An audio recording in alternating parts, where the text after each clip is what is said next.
আপনারা অবগত আছেন ঢাকা মেট্রোপলিটন পুলিশ নিয়মিতভাবেই অস্ত্র উদ্ধারের জন্য অভিযান পরিচালনা করে।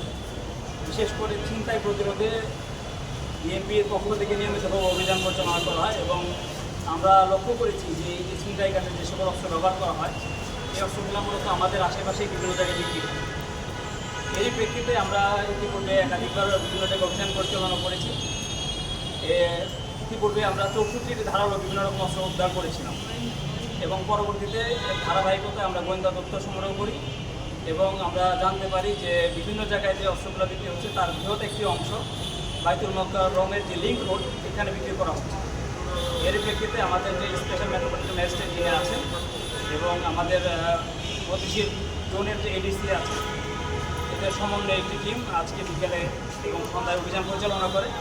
সেখান থেকে 3 জন ব্যক্তিকে আটক করে এবং বিপুল পরিমাণ, আপনারা ইতিমধ্যে অবলোকন করেছেন, বিপুল পরিমাণ ধারালো অস্ত্র এবং বিভিন্ন রকম সরঞ্জাম যেগুলো বিভিন্ন রকম অপরাধমূলক কর্মকাণ্ডে ব্যবহার হয় সেগুলোকে আমরা জব্দ করেছি।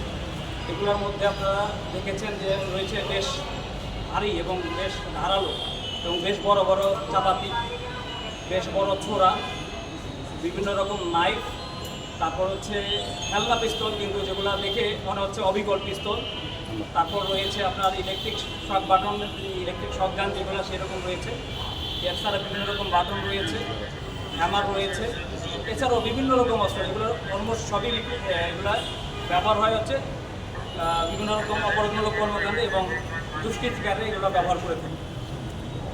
আমরা জনগণকে আশ্বস্ত করতে চাই যে যারাই এরকম অপরাধমূলক কর্মকাণ্ডে জড়িত থাকবে তাদেরকে গ্রেপ্তার করা হবে।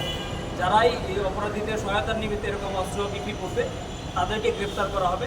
আইন শৃঙ্খলা পরিস্থিতি স্বাভাবিক রাখার জন্য এবং বিএনপিকে দুষ্কৃতিমুক্ত এবং অপরাধমুক্ত রাখার জন্য আমাদের অভিযান অব্যাহত।